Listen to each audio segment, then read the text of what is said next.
Hello and welcome to the Adventure Film Podcast. This is the fourth in our series of 10. Just to give a brief overview, a few weeks ago, a couple of months ago now, I came up with 10 films that for me epitomise the adventure film. And so far we've had the 1933 version of King Kong, we had The Man Who Would Be King, and then the last one we did was The Treasure of the Sierra Madre. This one is Hidden Fortress, 1958 Akira Kurosawa film. Really, we're discussing the story of these adventure films more than anything else, with a bit of background information here and there. But mostly we're looking at what makes these great adventure stories. That's what we're interested in. Who are we? My name is Garen Ewing, and I am a comic strip author and illustrator. I've got a comic called The Rainbow Orchid, which is just a great big adventure. That's sort of my interest in this. Adventure films has been I think my favourite genre, if it is a genre, for just about as long as I can remember. So these 10 films come from my sort of perennial favourites, and I've forced these 10 films on my brother Murray. Hello, I'm Murray. I suppose my main contribution to this is I write mostly science fiction, fantasy, horror stories, but I'm really interested in the story aspect of these films. And one thing to do that, we should emphasise right at the beginning that these podcasts do go through the whole story, so there will be spoilers. If you haven't seen the film, it's a good idea to go and see it first. Finally, on the fourth podcast, we've mentioned spoilers, so apologies for the others. The other thing that we always mention is neither of us are particularly film historians, and facts may not be 100% correct, but we do our best. Yes. I suppose one thing we should say right from the beginning is this is the first foreign film we've done. Well, yes, although are Americans foreigners? Foreign language film. Yes. Yes, so this is a Japanese film, and I'm sure most of you listening to this will have heard of Akira Kurosawa. He's my favourite director, I think. I absolutely adore his films to the point of ridiculousness. I think I've got all his films apart from 3 on DVD and watch them regularly. So The Hidden Fortress is one I've been particularly looking forward to. And in fact, I saw The Hidden Fortress earlier this year, and it was that made me think, just what an excellent adventure film. And that led me to come up with the list of the 10, because I thought there's certain adventure films that just really define adventure for me, and this was really one of them. It's Kurosawa's only out-and-out adventure story, I think, although it's got his own unique take on it. He did actually say he wanted to make 100% entertainment. Right. And I think that's what he's done with this. So the first thing to say is that it's set in medieval Japan. 16th century. It was called the Sengoku period. Yeah. And it was rife with civil wars. Yes. Kurosawa is most famously known, if you don't really know The Hidden Fortress, although this may be one of his quite famous films, probably his most famous film, I would say, is The Seven Samurai. Would you say that? Yeah. And so, amongst a lot of people, he's known as a maker of sort of classic samurai films, but a lot of his films weren't samurai films, and those are equally fantastic in some respects, some of them even more so. But this was just a pure out-and-out adventure film. It was his last film for Toho, who he'd been with for some years, and I think in knowing that, he just wanted to make a blockbuster. Right. It was also the first film he filmed in widescreen, or Toho scope, as it says at the beginning, and that really suited Kurosawa, as you can see from just the opening scene, where the two characters walk in this desolate landscape. Yeah. And then the horses, the injured samurai stumbles in, and then the horses come in. It looks spectacular on widescreen, I think. There's something like Hitchcock, who's a director I've read about and watched almost all of his films. He lived through the introduction of sound and then colour, and each new technological innovation he really thought of how to use it to express his meaning. And I think with this, with widescreen, he didn't just think, "Oh, I'll just film it in widescreen." He did think how to film it and the effect it would have. Oh, definitely, yeah. And I mean, he became a master of widescreen on this first film. Yeah. Did Hitchcock when did he make his first colour film, out of interest? I don't know. Because Kurosawa didn't make a colour film for quite a while. No. In fact, Hitchcock made a 3D film really Really? early as well. I think Dial In for Murder was 3D. Oh, I don't know if it was the first, but it was a 3D boom in the 50s, wasn't it? Yes, it was that time. But of course, as Hitchcock... Did he also make a film... Did he embrace every technology? Did he make a film where... you know what I'm going to say? Was there a Hitchcock film where he utilised the technology of buzzing chairs, electric shock? No, anyway. I bet he would have, because he's the sort of person. He doesn't need to. Anyway, back to Kurosawa. You were saying it's set in the 16th century, yes. Civil War. I think the thing about throughout this whole film, this is a destroyed landscape. Everything's in ruins. It's a world-weary fight that's been going on. And the characters, I mean, what it does to people is you see straight away the two farmers that are the main characters. Yeah. And this is unusual in this genre of film, the sort of samurai epic, to have the main characters as the lowly comedy types. But that's the focus of the film. And they enter the film squabbling. Really, war is an opportunity to make money. Yeah, well, they say they sold their houses to buy weapons. Yes. And having lost in the war... they've now got nothing. Yes. A point they keep returning to throughout the film. But I think that's the point about this war-torn landscape, is that you get lowly farmers trying to get riches and glory. Yeah. You know, suddenly the social constraints become very fluid. Yeah. And you get the general and the princess, who we meet later. Yes. Disguised as lowly. Yeah, they're brought low. Yeah. Yes. I mean, they have to act that way in order to get by. So there's this complete mix-up of the social castes, which in a country where, and a time where they were very rigid, usually, and important. Yeah. And one thing about Hidden Fortress, if you haven't heard of any other Kurosawa films and you've heard of Hidden Fortress, there's of course one reason, probably, which is that it's often quoted as being an influence on George Lucas when he was writing Star Wars. Because if you've seen Star Wars, you'll immediately be reminded at the beginning you've got these two squabbling lowlifes. Anyone who hasn't seen Star Wars can leave now. Only joking. They come onto this desert landscape and they're arguing, and they eventually say, "You go that way, I'll go this way," and it's C-3PO and R2-D2 in Star Wars are basically the same. Yeah, again, it's that looking at the story from this lowly point of view that you can totally, perhaps more easily identify with as things go around them. I mean, they influence it too, of course. And the big thing I noticed when I first saw Hidden Fortress quite a few years ago now, but obviously I've seen Star Wars when that came out in 1977, was the wipe across the screen. That was the first thing I thought, wow, Star Wars. I didn't think C-3PO and R2-D2 for quite a while. Yeah. But it was the wipe that Kurosawa had been using for ages. Yeah, which is like the turning of a page. It has a really storybook effect. Rather than just cutting from one scene to another, the screen wipes from right to left or left to right or up to down. Yeah, I think the whole essays have been written about Kurosawa's use of various cutting techniques, including the wipe.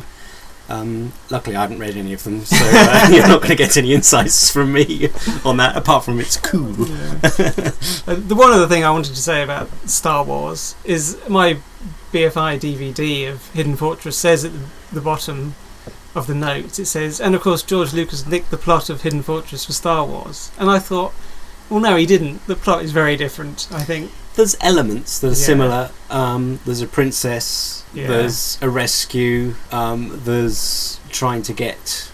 I'm trying to remember Star Wars now, but they're trying to get the princess back. And all that, but it's not a steal by any means. Yeah. There's an influence, definitely, but I think George Lucas loved Kurosawa. I mean, in fact, Lucas, Spielberg, and was it Francis Ford Coppola were responsible for getting Kurosawa back on his feet in the early 80s, late 70s, early 80s, with certainly with the Kagemusha Yeah. I can't remember if a little bit earlier as well. But you know, there's no cheap stealing here. It's just someone who absolutely loves his films and quite right too. Yeah, because Kurosawa he was one of those breakout directors who did have quite a lot of internationally famous. And I think you told me that people in Japan, some of them didn't like him because of that.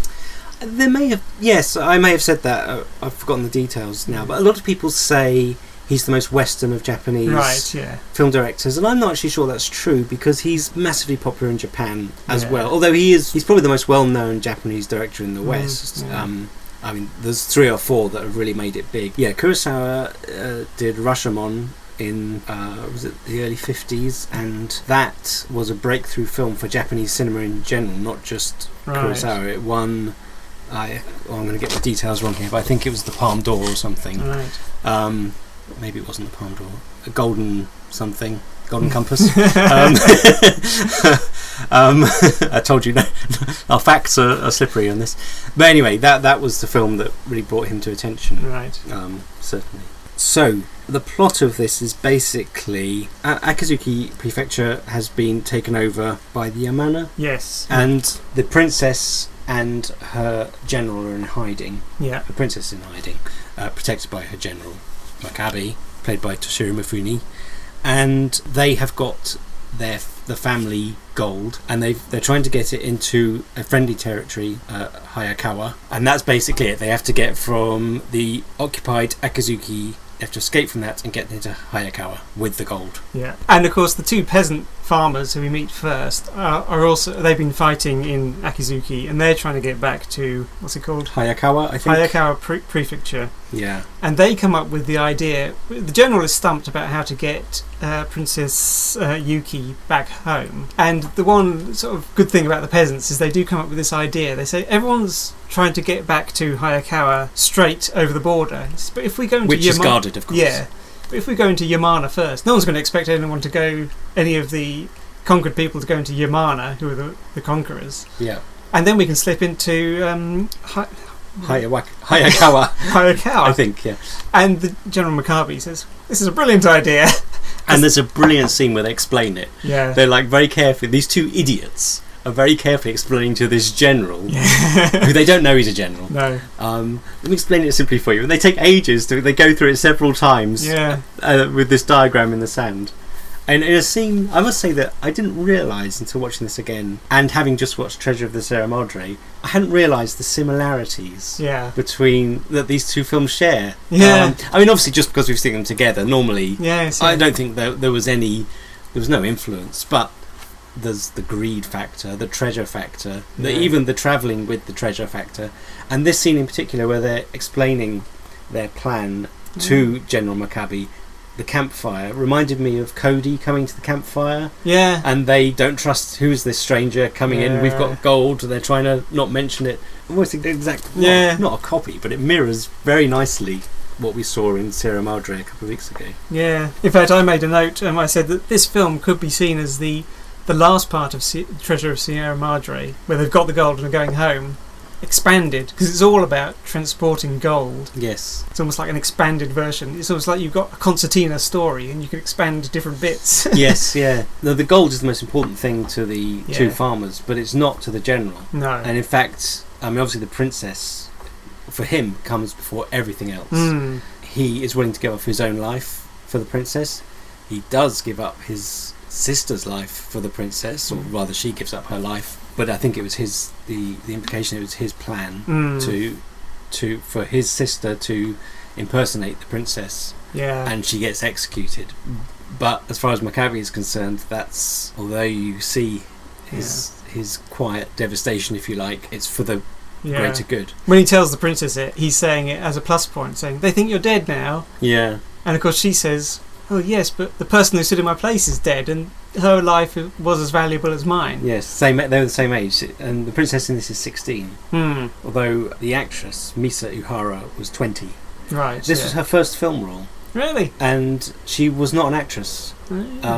Kurosawa auditioned hundreds of women, including the girl who plays the slave girl, who they Bai. Yes, yeah. She auditioned for the part of the princess as well. Oh. Anyway, she got invited to come and try for the part, and she did. Right. So it was her first acting role, and she didn't make that many more films. No. But she was only 20, and I think she's brilliant in it. Mm. Kurosawa wanted a girl with the intensity of a samurai's daughter. Yes, And yes. I just think she's got that. It's her eyes, especially, are really striking. Very striking.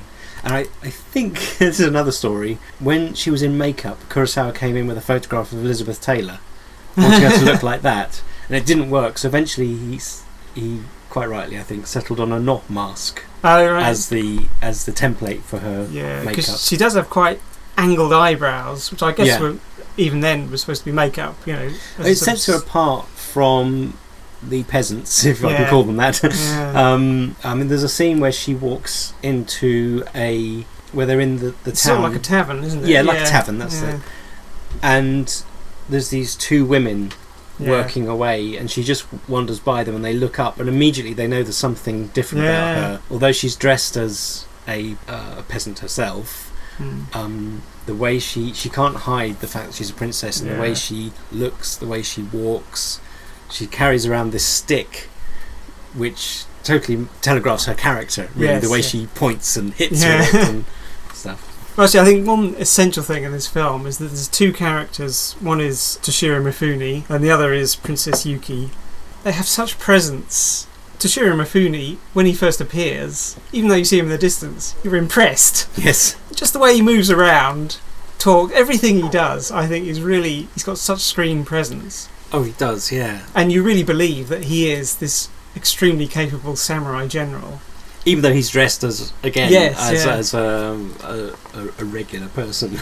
And of course he basically bullies the two peasants into working for him. Yeah. And the only way that would work is if you believe that they automatically cower before his presence, you know, because they couldn't easily necessarily beat him up, but there were 2 against 1. No, they couldn't easily beat him up. That's but they completely cower. Yeah, in their minds they probably think, yes, we outnumber him. Yeah. But there's something about him, as you say. Yeah. I mean, he's got on his side. He's got the fact that they think he knows where the gold is. Yes, yeah. And he's in charge of it, and they're going to get some.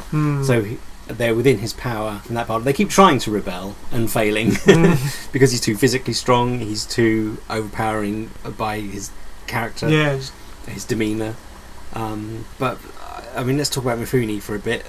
Anyway, while we are, he is a Japanese film legend, of course, and was made by Kurosawa. Although his first film wasn't for Kurosawa, but Kurosawa grabbed him as soon as he could, and was in all of Kurosawa's films from Drunken Angel. But the funny thing about Mifune is he didn't go to be an actor.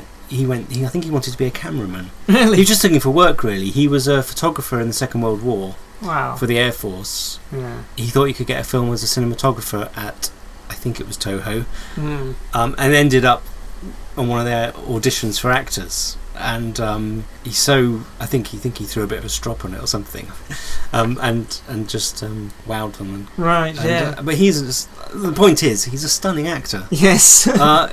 Just by his presence and everything, he's very different.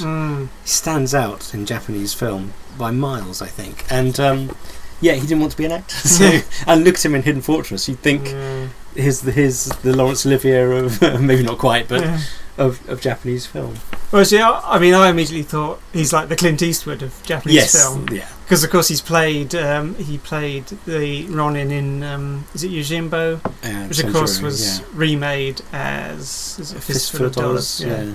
But then I thought the big difference here shown is that although really Clint Eastwood is the American version of Mifune, but Mifune is really impressive physically, and you get the idea that he's an action hero. You know, he fights brilliantly in this, but also he slips into comedy just as naturally, which you can't imagine Clint Eastwood doing. I mean, I like Clint Eastwood as an actor, but you can't imagine him making a fool of himself and it working. No, I think I haven't seen a lot of Clint Eastwood, but he did make some comedies, didn't he? Yeah. But I mean, as you say, Mifune, the fight scenes, and the one that stands out is the chase on the horses. Yeah. Those aren't stuntmen on those horses, and what skill! He's chasing that horse with both hands on his sword. Yes. Chasing at quite a speed by the looks of it. Yes. And then they fight. The samurai in front has a spear, and they fight really impressive.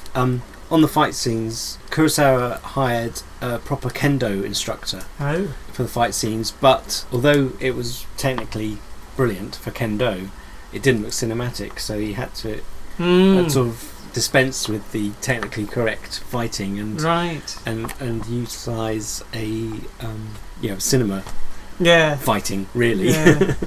But yeah, they are very impressive. Well, we said the peasants are trying to return home, but they immediately get captured and are forced to dig for gold. Is that the hidden Akizuki gold? Yes. Which the princess has actually got. Yeah, they're looking for it. They have obviously... I would imagine that the princess's lot have put out the rumour that the treasure's been buried to... just to keep the enemy occupied. To keep them occupied, to keep them looking elsewhere. I'm filling that gap in myself. But yeah, that's a brilliant scene where the farmers are captured and they're put... like R2-D2 and C-3PO, they're separated. Yeah. And you see that there's this huge... brilliant sets in Hidden Fortress. There's these huge steps with the two gangs coming down. I think Tahei is going up and he sees this group covered in mud and he goes, not digging graves again, which has been...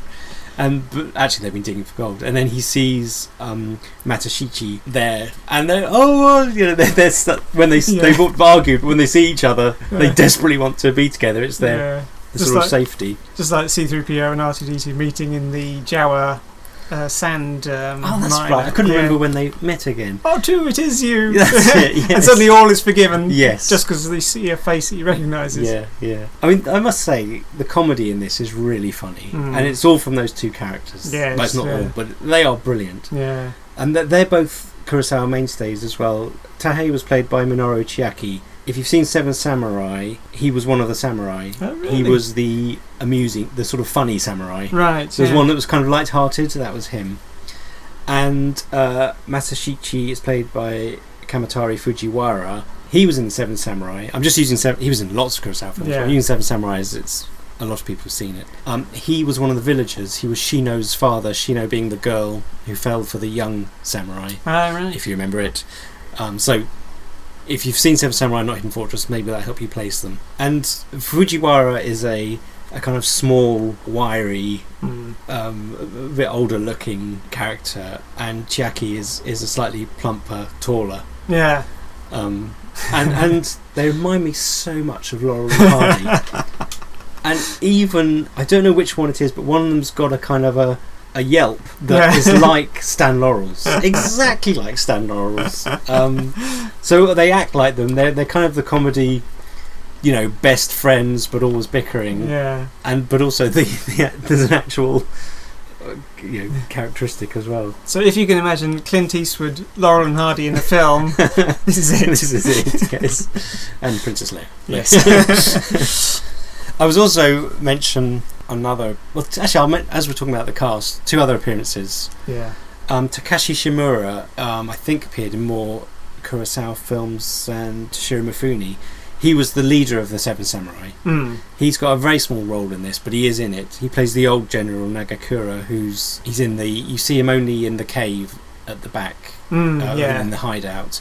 And later when they're on the mountain ridge looking at the princess leaving and crying as she goes. So he's got a very small role. Yeah. And the other one, I couldn't believe it when I read who this was, but Tadokoro, who's the general at the end with the scar on his face. Oh, yes. And who Mifune fights in the middle. Yeah. He's played by Susumu Fujita, and I didn't recognise him at all. Even watching the film recently for this, and knowing it was him, I still couldn't believe it was him. And he was Kurosawa's sort of main actor before Mifune came along. Oh, really? He was in Kurosawa's first his directorial debut, Sanshiro Sugata. He played the main role in that. And so you see him in quite a lot of his films. He appears in... There's another one I was watching recently, High and Low, which is... If you haven't seen High and Low, so that's one of my favourite Kurosawa films. It's not a samurai film. He is in that, and I think he plays the police chief, but I don't think he says anything. He just sits there while everyone has meetings. And he's this star, this Kurosawa star, yet he still does cameos. In fact, that's a lot of Kurosawa's actors, or maybe in Japanese films. Yeah. Anyway, you get people who have a main character in an earlier film, they appear in a cameo later, and then a main part in another one. Going back to Takashi Shimura, if you've seen Godzilla, he's the scientist, the older scientist in Godzilla as well. Right. I think that's right. Sasumi Fujita as well was in a film called Those Who Tread on the Tiger's Tail from 1945, and that's important because Hidden Fortress is based on that, the plot of that. Really? Now, I saw Tiger's Tail last year, so recent-ish, but I'm still a bit... I can't remember exactly, but that's based on a kabuki called Kanjincho. Right. And that, I think, is based on an earlier no play. So you get this no play, I can't remember what it's called, Atuka or something, and then the kabuki called Kanjinko, and then Kurosawa filmed Kanjincho, although changed it slightly. He added a comic character, Enaken, and then in Hidden Fortress that comic character becomes two comic characters. Right. The whole point of Those Who Tread on the Tiger's Tail is this band of samurai and their lord trying to get to another territory. Right. They've got to get through a checkpoint, and they disguise themselves as monks, and the lord is disguised as a porter, a lowly porter who doesn't speak. Right. And there's two key things about it. One is that just as they're about to be discovered, the general who's disguised as the head monk beats the porter because they think, doesn't that porter look a bit like the lord? And he beats the porter to show that he's not, I think because he's not working hard enough or something, and that shows that he can't be the lord. No one would do that, and then he has to apologise to the lord. And the other point about it is that I think this is not put in, this is not explicitly stated, but the character who Fujita plays, who's the checkpoint official, right, I think he suspects the monks are the samurai, but he's so impressed by the bravado that he lets them through. Really? And of course in Hidden Fortress he plays a general who at the end is so kind of impressed by their character, I think. Yes. I mean, he's already got respect for Makabe, but he then helps them to escape, and indeed escapes with them. Yes. so anyway, that's going through the cast and some of its influences. Those, if you see Those Tread on the Tiger's Tail, which is an excellent film by the way, it's not very long, I think it's about 40 minutes. Oh right. And it's just been released in this country on DVD. Is it the BFI? I've done an early Kurosawa box set for £35 or something. They released it about a month after I just spent £100 on thinking, right, these are never going to be released, I'm going to buy the American versions. Spent £100 on those. A month later the BFI released early Kurosawa. Anyway, worth getting. Tiger's Tail is a brilliant little film. I really like it. So the peasants, after they've been forced to dig for gold, they actually end up escaping again. That's a fantastic scene. I mean, this is the spectacle part of Hidden Fortress, is the slave revolt. Yeah. And that bit where they're coming down the stairs and the samurai are firing guns at them, but they just keep coming in a wall. I mean, they stop at first, but then they can't stop. Yes. I'm surprised no actor or extra was killed in that. I mean, these look like stone steps. I presume they're not made of cardboard or something. And just the sheer force of them coming down. And people do seem to be falling over. I know they're getting shot and stuff, but I was just on the edge of my seat at that bit thinking, oh my god, how many broken limbs were there in that scene? Yeah, so the peasants, our two peasant heroes, end up escaping again. And that's when I think that's when they decide to go into Yamana province, isn't it? Suddenly they end up in the mountains. Yes. And they're sitting there this is quite a strange scene, really. They're sitting at a fire. They've made a fire for the night. They're sitting there and there's one piece of wood that won't burn. And so he sort of throws it away, saying it won't burn. They throw it away and it tinkles. Yes. And so immediately they go and look, and they find this piece of gold. So all this, all the Akizuki gold has been hidden in sort of slim bars, inserted into lengths of wood. Yes. I always wonder where they got that first stick from. You know, was it just lying about? You mean the two farmers? Yeah. Well, yeah, they were just collecting wood for their fire. Yeah. I presume the implication is either it fell off the horses from when it was transported to the Hidden Fortress. Yeah. The other possibility, although it can't be this, is that it's actually hidden. The bulk of it's hidden in this little pool. Yeah. And I did at first think, has it gone down the river or something? But I don't think that would happen. Yeah. So I guess there's so much of it. It's probably a few sticks have fallen off horses or something. Yeah. Yeah. I mean, it doesn't. But really anyway, without it, the story wouldn't happen. So No. it's like I always think you're allowed one coincidence in a story, right. because otherwise the story wouldn't happen. If you have two coincidences, that's too much. But if there's one that sets things off, then that's all right. Yeah, it's the way you use a coincidence.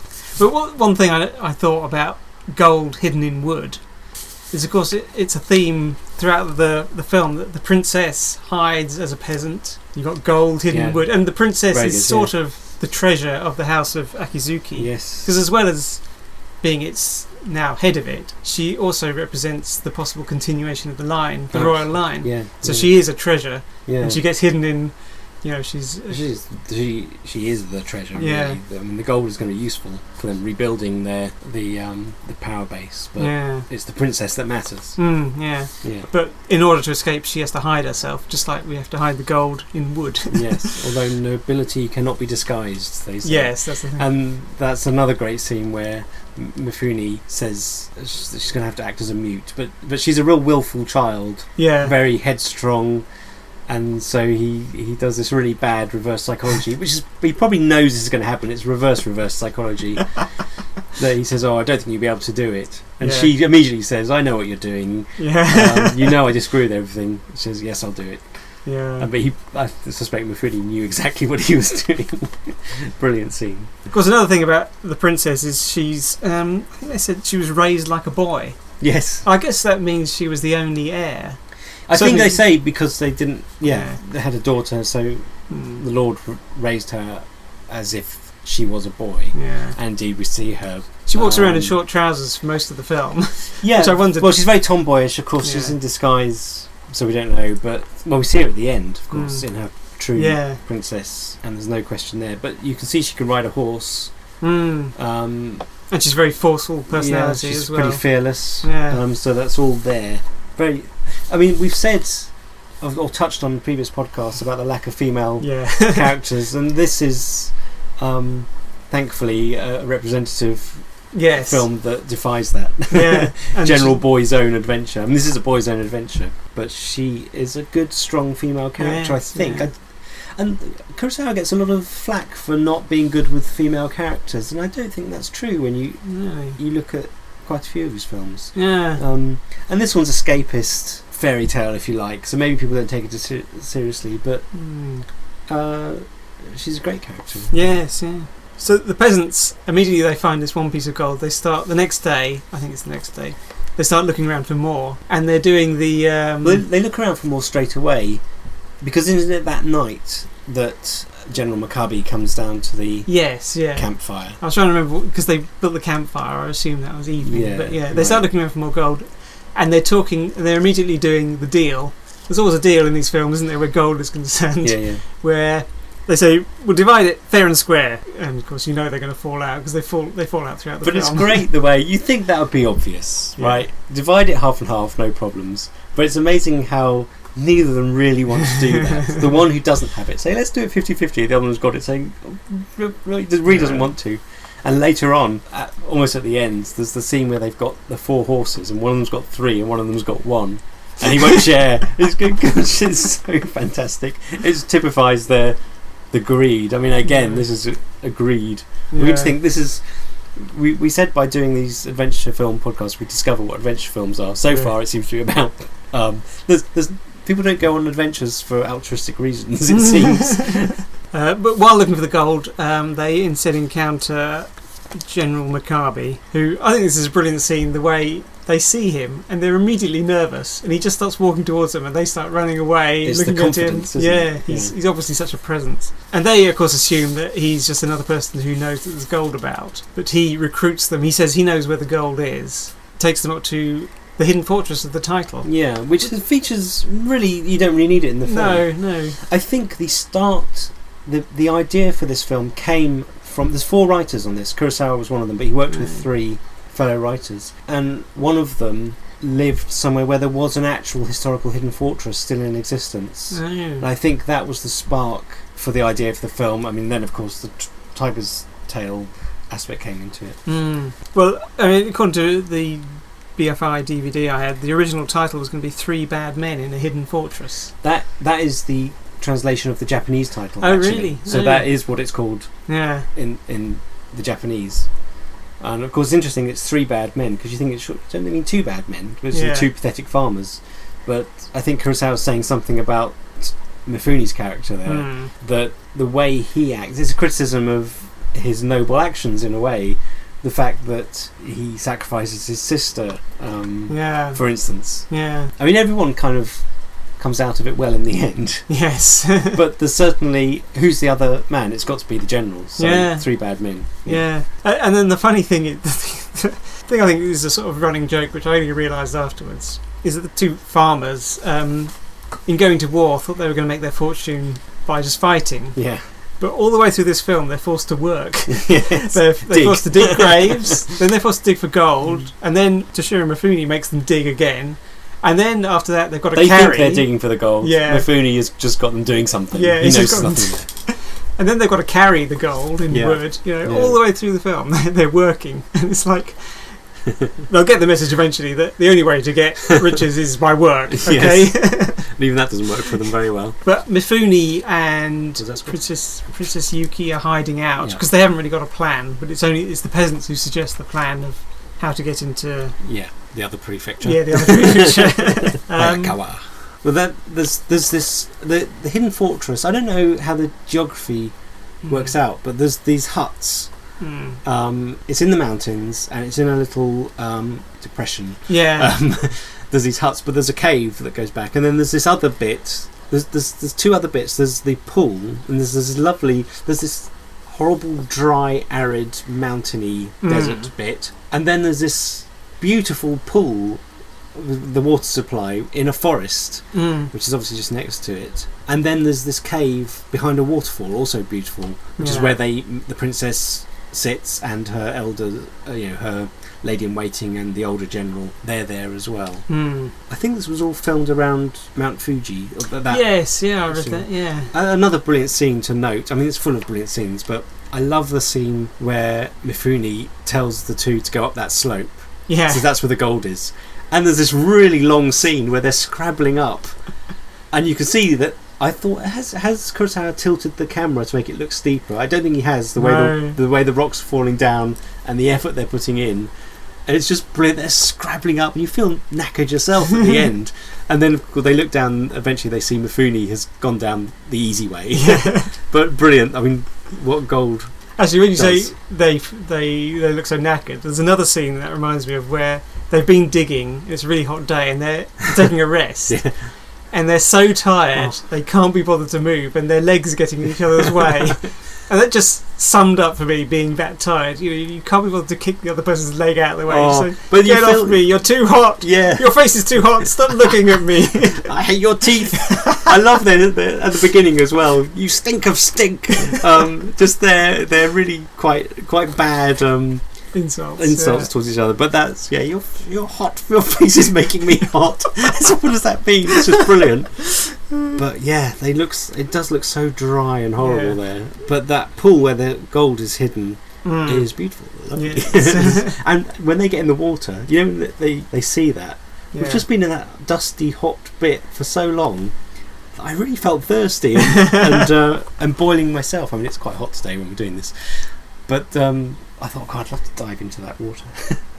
They're just about to make... They notice lots of sticks in the bottom of the pool. Yeah. And I think the idea's just about to coalesce in their brain when the General Maccabi kicks them in. Yeah. And I think, they found the gold. But later it turns out they didn't quite make that connection. They were about to say, hey, wait a minute. Yeah. But they're so idiotic that the thought process in them is so slow that they can start to have the thought, and you've got time to interrupt it, and then it doesn't get completed. We should move on with the plot a bit, I think. Eventually, they start enacting the plan and they leave. They pack up the horses and off they go. And another brilliant scene, which is funny, is where now the Princess Yuki has agreed to be a mute. Yes. So, I mean, obviously, the 2 farmers don't know who they're with. No. They just think that this guy, Mifune, has found the gold and they're all going to share in it. Yeah. Although they attempt several times to run off with it themselves. So they think the girl is just some mute peasant, Yeah. And there's a scene where Mifune goes off to check out the other side of the riverbank. Yeah. they decide to make off with the gold, but they think, well, what about her? Yeah. And there's a hilarious scene where they decide that because she's mute, well, she can't hear either. Yes. And they try and mime that they're going to take the horses for a drink, which is just brilliant. It's so well done. It's such inept mime. Yeah. And off they go. And of course, they attract the attention of the checkpoint, the defending soldiers along the line. And this is the checkpoint scene where they go across the bridge. Oh, yes. Eventually, Mifune rejoins them, finds out what they're doing, and off they go across the bridge. Another brilliant scene. Because in order to get them across, Mifune says, he goes up to them brazenly and says, I found this gold. Yeah. They've got all the gold with them hidden in this sticks. And he got this one stick. He says, I found this gold in a stick over in the mountains. And they go, oh, gold. And I love the expression on Princess Yuki's face as she looks really impressed by him. Yeah. She's been critical of him before. Yeah. Quite condescending, scathing. But now she sees how brilliant he is. And it is a brilliant plan to get them through. So even though I've seen the film before, I was surprised again by that. Well, the link with Tiger's Tail, which is the whole point of that, is getting through the checkpoint. In order to prove they're monks, I think I've got this right. They're told to prove that I think they say they're collecting subscriptions for a temple. And he reads out this the head monk reads out a document, but actually all it is blank paper. But he does it with such bravado that's what convinces them that they're genuine. Oh. Or, this is the point of discussion, the Sasumi Fujita character is so knows that he's bluffing, but is so impressed that he lets them go. Anyway, with this one, there's none of that. No. The checkpoint official is an idiot, and is totally swayed by Mifune's story of this one bit of gold, while they breeze through with tons. Well, Mifune makes such a fuss of having this gold taken off him that the checkpoint commander just wants to get rid of him. That's the clever bit, really, isn't it? I mean, that shows that kind of strengthens his case by, because he's bringing attention to himself so much, he can't be trying to hide. Yeah. And of course, immediately he lets them go, or immediately in the film, presumably there's a gap. Someone comes along and says, 3 men and a woman with some sticks. We've got to find them. Yes. By that time, they're in the town. Yeah. And they come to this tavern.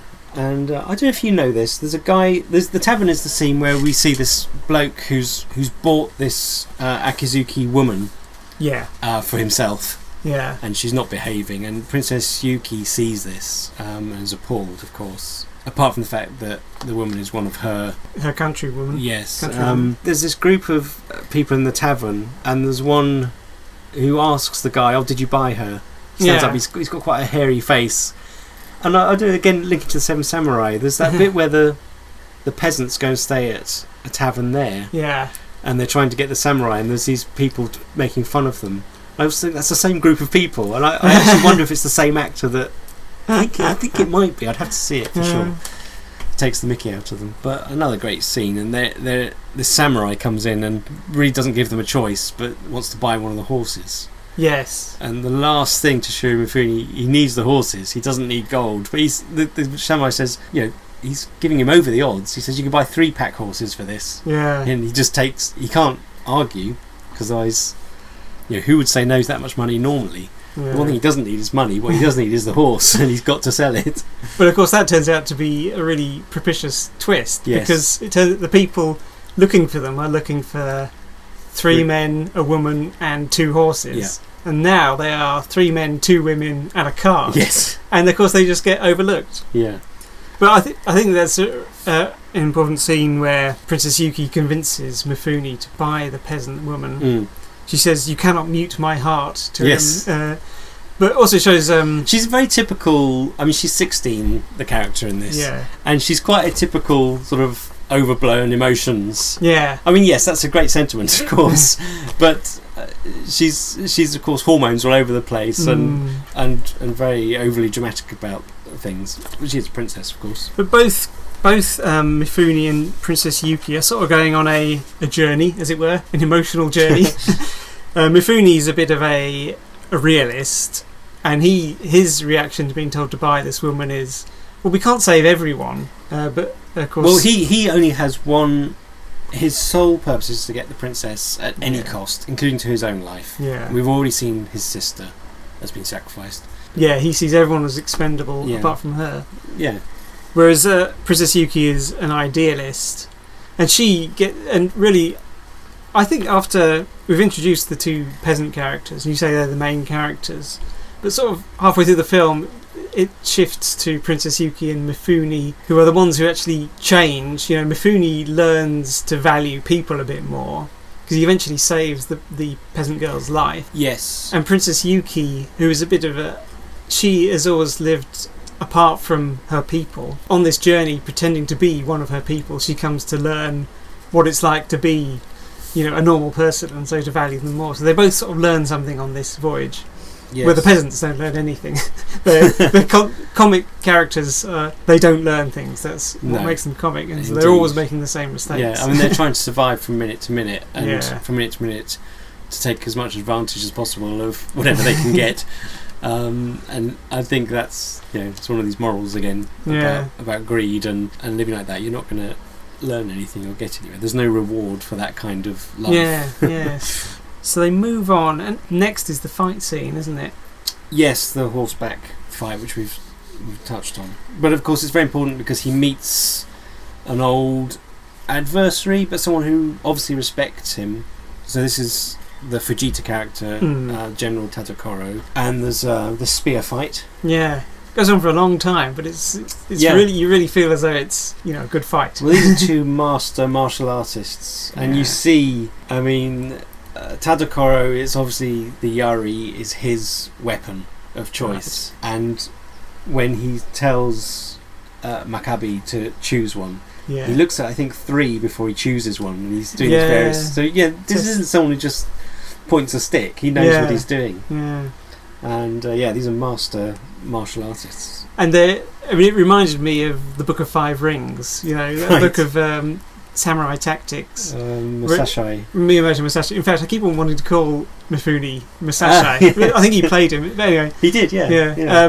In that, it says about use everything in your environment to your advantage. If the sun is behind you, it's blinding your opponent, and stand on a higher bit of ground. Yes. So of course, they when they're fighting, they break out of the circle of soldiers and enter this sort of this area where people are sitting with the dividers.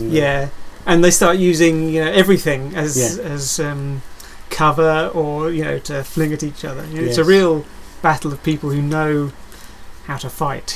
And the key part of this, of course, is Mifune wins. He doesn't kill Tadokoro. No. And much to Tadokoro's shame, I mean, he offers himself to be killed. When he realises he's lost. Mifune doesn't. Yeah. He hasn't got time. No. That's his point. I think there's a respect there for him. Like, I mean, they greet each other as old friends, even though I guess they're enemies, of course. But I'd have thought that nobles of that time, which the samurai were in a sense, they would have seen a lot of each other. They probably fought together before. Yeah. I mean, civil wars, you'd get one daimyo fighting another, and then someone would die, allegiances would switch. Yeah. So they've probably been in battles both with and against each other. Yeah. I mean, that's what you can imagine. Yeah. This time of civil war, such change, and every loyalty's changing all the time. But that's, of course, important for the end. Another key scene is Mifune's gone off. The cart's stuck. It's been raining. He's gone to get some new containers, something new to carry the gold in, leaving Tahei and Matashichi with Princess Yuki, and they draw straws for having their wicked way with her. Yeah, they say one of us could disappear for a while. Yeah. I mean, it she's sleeping. Even if they'd have, right? And anyway, the girl who they bought comes back and protects her because she's now learnt that it's the princess. She overhears and sees a sign in town for a reward for her capture and realises. So she protects her while she sleeps. But even if she hadn't come, I just can't believe that they'd have got an advantage over her. They're too pathetic. Yeah. And she's too strong, really, even though she's only a girl. A young girl, I should say.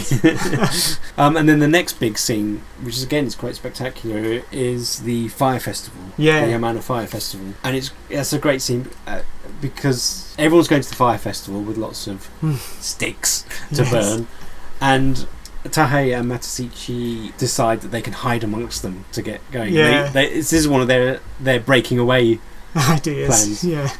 Unfortunately, the fire festival is under the careful watch of the Yamana samurai Yeah. who think that they might be escaped, so they can't get out of it. And everyone else joins in. Mifune comes back with them. Princess Yuki's with them as well, and they have to throw. They're forced to throw their sticks on the bonfire. Yeah. With all the gold in it. They They can't not do it. Mifune orders them to do it, otherwise they'll get fined out. Yeah. They'd rather keep the gold, but to Mifune that's not what's important. And there's this great scene. They all join in with the. There's this kind of tragedy of the gold having been flung in the fire, but this is Princess Yuki's awakening. Yes, isn't it? I mean, she's slowly had it at the tavern. She saw humanity. That was seeing humanity, and she was not impressed, I suppose. No.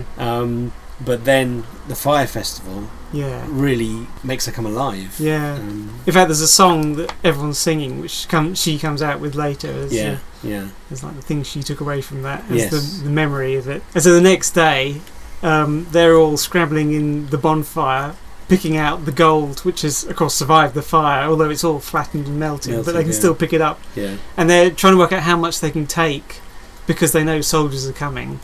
And the peasants, and Mifune says, the men can take so much, the women can take so much, but the peasants are saying, no, I can take twice that amount. I can take, because they think, it's gold, I'll take as much as I can. Yeah. And of course, ignoring the fact that they wouldn't be able to move under that. Yeah, they can't get up, can they, actually? But off they stagger. But even then, they get into the forest, and they think, there's still some gold lying there, and they go back for it. They go back for it and attract the attention of two samurai, who follow them back to... The peasants lead these two samurai back to all the others. Yes. And Mifune, unarmed, I think he's unarmed at this point, deals with these two samurai. Yeah, well, he takes one of their swords or something. Yeah, which is again an example of his ki, yes. His energy. yes. I mean, and this leads to their capture. There's another great scene where there's shadows in the forest. Yeah. Coming, and the conch shells blowing out.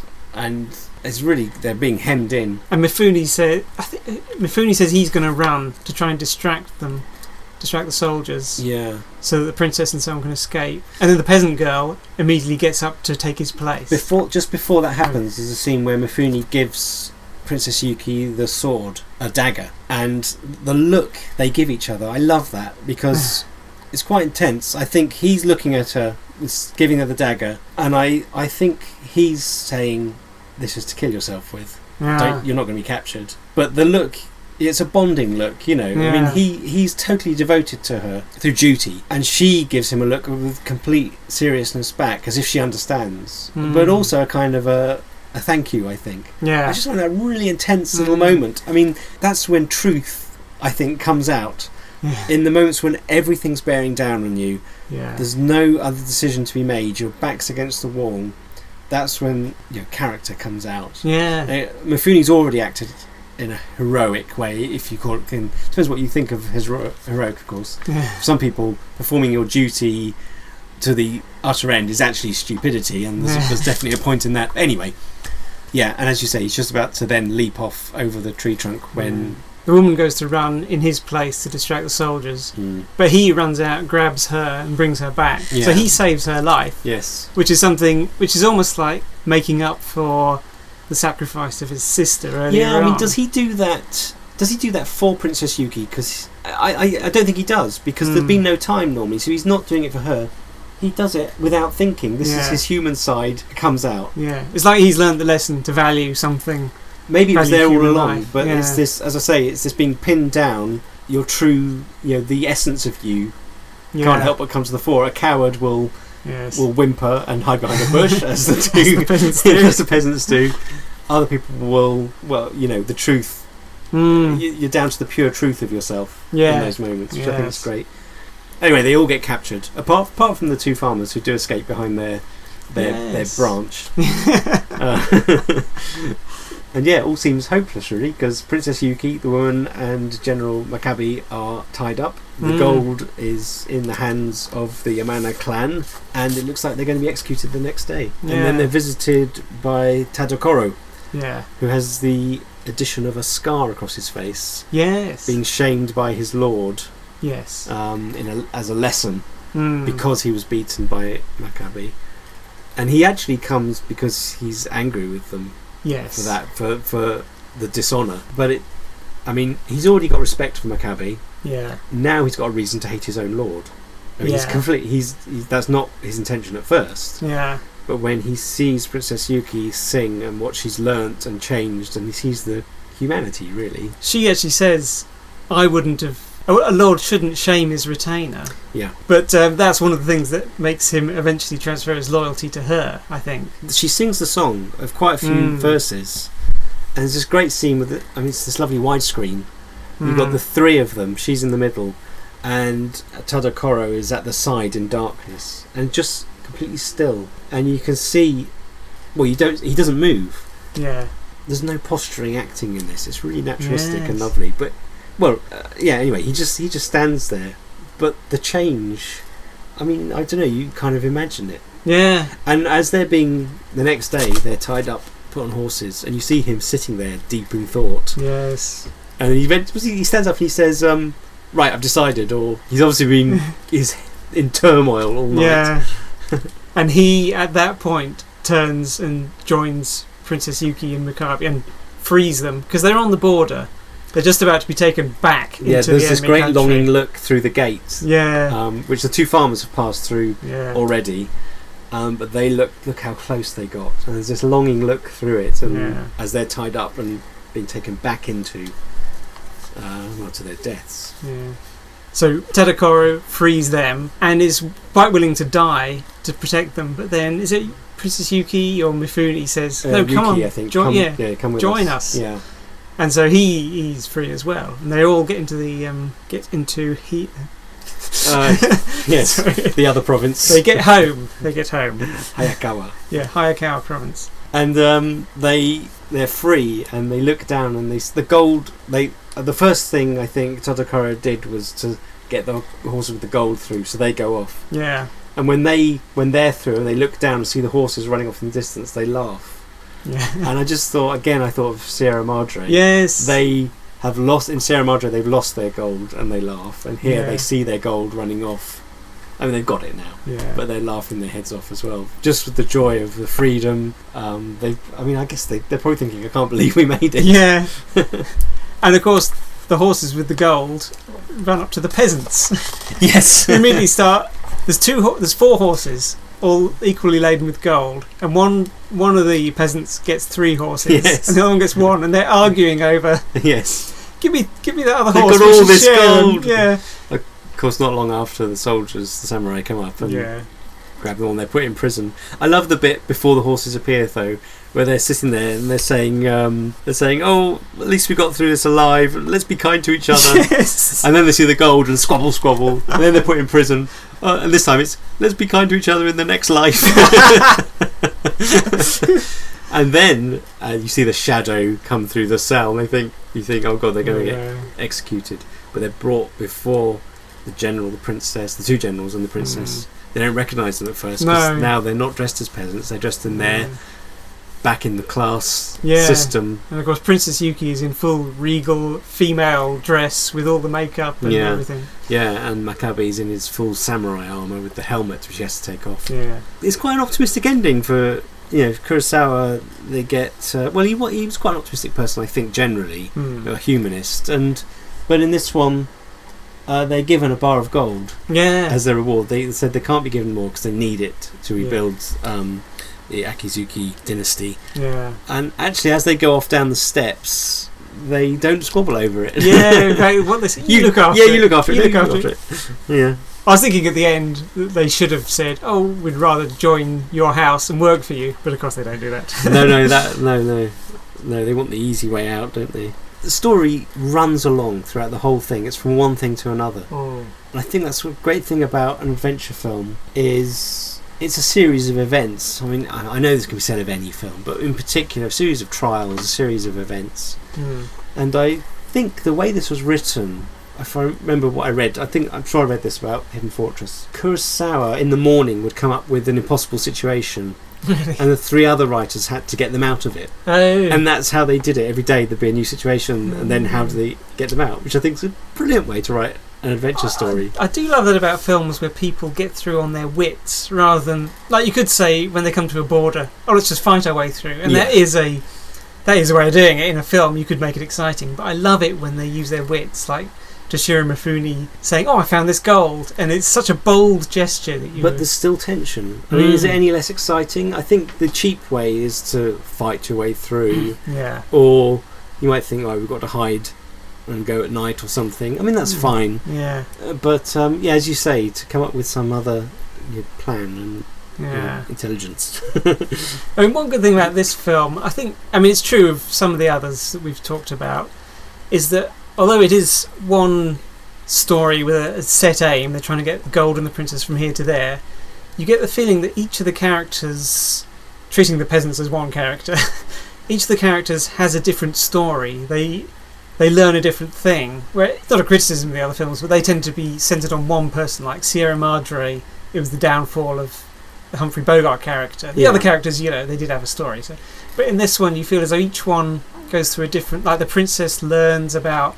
She's an idealist at the start, and she learns about real life. Yeah. Mifune is a realist at first, but he learns the value of even the life of a peasant woman. Yes. And even the peasants maybe do finally learn to share. So they all go through this. Although I don't hold much hope out for them about 5 minutes after the film ends, to be honest. Yeah. But you do feel it's almost like there are 3 separate stories riding on the back of this one adventure. Which I think this is the first of them that I really felt that of. Yeah, Kurosawa's a master, and I'm just so besotted by him that I'm in danger of, and I've held myself back. But as I say, I'm just so in awe of him as a creator, a director, a writer, as a visionary. I think this is definitely one of the best of the 10 films. And I did wonder if going on an adventure film, it's never particularly something that happens to you. All the adventure films, I think this is right, we've only done 4, and I'm not really looking ahead, but the ones so far, everyone's gone on the adventure of their own. Actually, no, the Hidden Fortress doesn't really respond to this idea, but it's you decide to go on a quest. Yeah. These adventure films are making a decision to go and do something. Now, actually, Hidden Fortress isn't that, is it? I suppose the farmers are looking for glory, but actually they just want to survive at this point. So they're opportunists. But and the general and the princess have no choice. They've been defeated and have to escape. So I mean, what makes this an adventure film? In the light of the 3 we've looked at so far, I mean, you can't say it's not pure adventure. When Kurosawa said he wants to make 100% entertainment, it is. And it is, I think, that writing method of getting them into a fix and then having to get out of it. That's kind of the adventure. I mean, it's a journey. We've got the journey. We've got the adversaries are pretty much all. It's the danger of them being discovered. So it is slightly different, isn't it, from the others in that respect as well. It's not as much of the others were quests for something. Again, like all stories, adventure stories, all stories are quests for something, whether that be some kind of fulfillment or a bar of gold. This is not so much, oh look, here's a map of a lost world, we're going to go and find this thing. It's a bit different. One key difference is all the others, they start out at home, people venture into a place of peril for gain, and then come back again. Quite often some of them don't come back. This one starts after the main peril, which is war, and everyone is trying to get home. It's almost like you start halfway through the adventure. I think that's a great thing about this film, actually, is the way you're thrown into it straight away. I mean, that opening scene is a little bit expositional. Well, it is totally expositional, but it's the comedy kind of distracts you from that. They're squabbling. But you're thrown into it straight away, and the detail in the film shows you the world. It doesn't have to be explained. This is war-torn. You're not. I mean, okay, you're told they're in a war, but you know it from seeing everything. I mean, and people's actions are totally dictated by being in this environment of war, when kind of worse than the best comes out of humanity, and here we see it. Both sides of it. Yes. But great, just fantastic adventure film. Really. It is, So that was Hidden Fortress. I think the next one we're doing is Lawrence of Arabia. Oh.